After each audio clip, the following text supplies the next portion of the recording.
first of all, what will happen if the United States and its allies do go ahead and strike targets within Syria?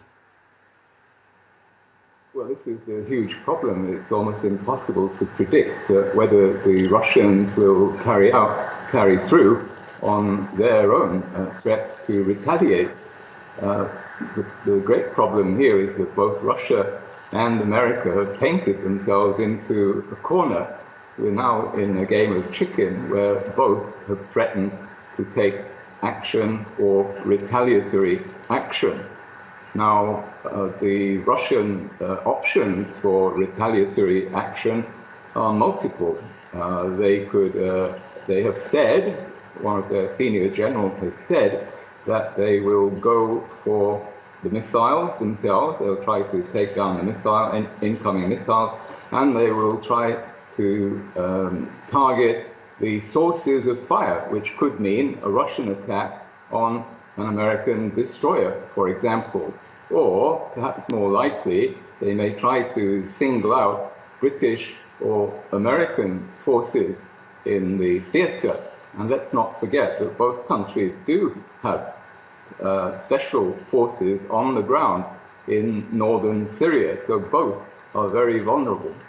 What about the picture that Emmanuel Macron and Theresa May are painting then? They say what they want to do is specifically degrade Assad's chemical weapons capabilities to stop this happening in the future and to deter Assad from doing this again if it indeed was al-Assad. What about their aims? Well, to be honest, this is nonsensical.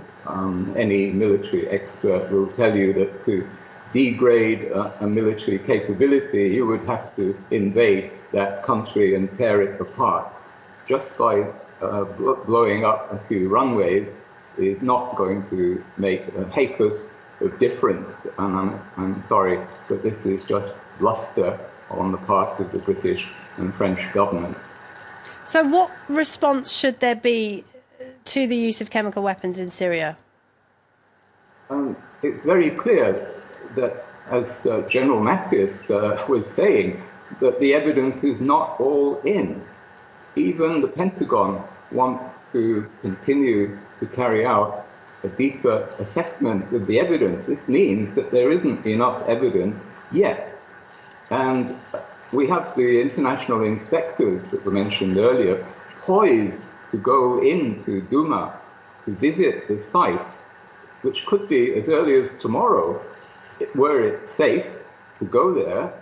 The obvious correct course is to encourage that inspection visit to go ahead, to collect evidence at the site and to assess it before envisaging any military action. Well, the last time there was an investigation, when the Organisation for the Prohibition of Chemical Weapons and the United Nations carried out a joint investigation into that sarin gas attack in Khan Sheikhoun, they said they were confident that it was Bashar al-Assad. He does have form, doesn't he? The evidence is pointing towards him at this stage. They also said a year ago in their report, if you actually read the report, and not many people have, that victims, apparent victims of the attack a year ago, were presenting to hospitals 1 hour before the alleged Syrian attack aircraft had even left the ground. And the inspectors noted, it's in their report. But they concluded that they were confident the regime was behind it. That is what that investigation concluded. That was then, this is now. But what about, I mean, on Russia, what you're saying is pretty much what the Russians are saying. Would you say that the Russian government and the Assad regime are more credible than the British and the French governments? Is that what you're saying at this stage? Yes, without a doubt. In this instance. Why? Because the sources of the evidence are all from the rebel side. And the rebels have a vested interest in bringing the West in there to bomb Assad on their behalf. All the evidence comes from when we hear reports about monitors and doctors and aid workers, this is misleading. These are all jihadi assistants.